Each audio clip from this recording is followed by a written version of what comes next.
వచ్చిన మన గురువుగారులకి వాళ్ళ పాదాభివందనం చేస్తూ వాళ్ళ పాదాభివందనం తెలుపుతున్నాను. ఇంకోటి ఏంటంటే ఈ ప్రోగ్రాం బంగారి ఒక 5-6 నెలల నుంచి ఎక్కడా పడ్డా ప్రోగ్రాం చేద్దామని బాగా రిస్క్ పెట్టేది. అంటే మా పనులలో మేము ఉన్నాం, అయినా కానీ ఆపడ్డప్పుడల్లా వాడు ఆపడితే ఇదే గుర్తొచ్చేది. పూర్వ విద్యార్థుల సమ్మెలో ఎప్పుడు చేద్దాం, అందరు చేసుకుంటున్నారు, ఎప్పుడు చేద్దాం అనేది గుర్తొచ్చేది. వాడు చాలా కష్టపడ్డాడు.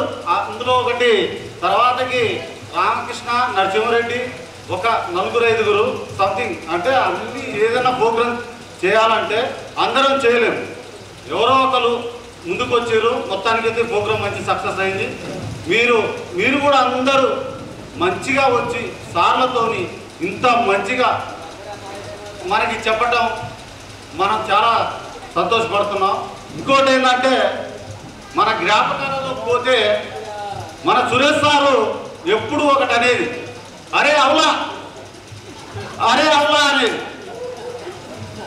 అవులా అంటే నాకు ఒక చిన్న జ్ఞాపకం ఏంటంటే, ఒక సైన్స్ దాంట్లో ఒకటి గుర్తులు, అంటే అది కూడా నాకు గుర్తులేదు. సిగ్మా అనేది ఇది ఏ గుర్తురా అని బోర్డు మీద రాసింది. బోర్డు మీద రాస్తే పక్కబట్టి ఆ ఎంకరెడ్డి, నాగేశ్వరరావు సంథింగ్ ఇంకా పక్కబట్టి ఉన్నారు. సిగ్మా రాశారే, ఆ గుర్తు ఏందిరా అంటే వీళ్ళు కింద పక్క నుండి అరే అది సిగ్మారా అని చెప్తున్నారు. నేను నిలబడి సింగు అంటున్నా. సింగు ఏందిరా అవునా అని పల్ల వండేసి అదొక మొదలైన జ్ఞాపకం. ఇంకోటి ఏంటంటే మన రామరెడ్డి సారు మ్యాథ్స్ నాకు మాత్రికలు ఇది రాస్తారు. మాత్రికలు 10th క్లాస్లో ఇది రాస్తారు. 9th క్లాస్లో మ్యాథ్స్ చెప్పాడు మనకి సారు. ఆ సారు నాకు 8వ లెక్కమో 9వ లెక్కమో సరిగ్గా రాలే.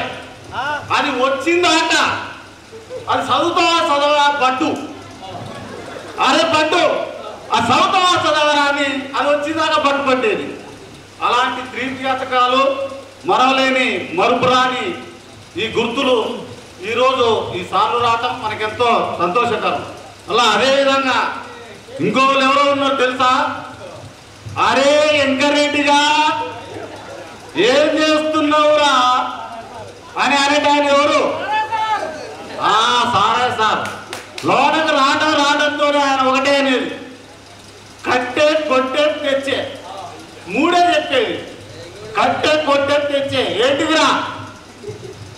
రావణాసుని కొట్టిండు. ఎవరు కొట్టిర్రు?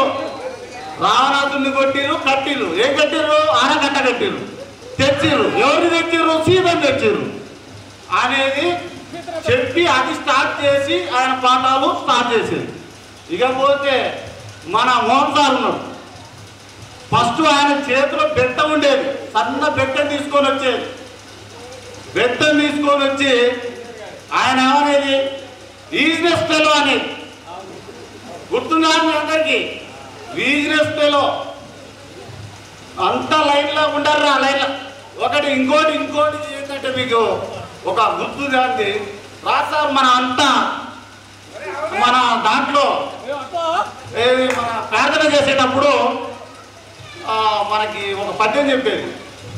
ఆ పద్యంలో ప్రార్థన చేస్తానికి ఎవరికి సరిగ్గా రాకపోయేది. వాడు నన్ను పిలుస్తాడా అని వీళ్ళంతా భయపడేది. ఎవరు పిలుస్తాడో అంటారు. వెంకరెడ్డి అనేటోడు వాడు తలకాయ కిందికి వేసేది, వాడు నన్నే పిలుస్తారు. అయితే ఇంకోటి ఏంటంటే రాస్తారు చాలా, అంటే రాస్తారంటే మనందరినీ కూడా చాలా స్టిక్గా చూసిండు, చాలా స్టిక్గా ఉంచిండు. ఆయన చెప్పిన పద్యాలు కూడా మనకి ఇంకా గుర్తుండిపోయినాయి. ఎందుకు గుర్తుండిపోయినాయి అంటే భయంతో చదివినాం ఆ రోజు మనం. ఆయన మనని ప్రతి ఒక్కరిని కూడా, ఇందులో కొట్టని వాళ్ళు ఎవరు లేరు, బహుశా నేనే, ప్రతి ఒక్కరిని కూడా రాస్తారు కొట్టిండు. ఎందుకు కొట్టిండంటే ఆయన ఇంగ్లీష్ సబ్జెక్టు ఆయన స్కూళ్ళను మొత్తం కూడా ఒక ఇదిగా తీసుకొస్తాను కానీ ఇట్లా చేసిండు. ఆయన లేని లోటు కూడా మనకి చాలా బాధగా ఉంది. అయితే మనకి ఈరోజు మన గురువులు రావడం చాలా సంతోషకరం. మీలో ఎవరో ఒకరు కూడా వచ్చి ఉపన్యాసం కోరుతున్నాం. Thank you.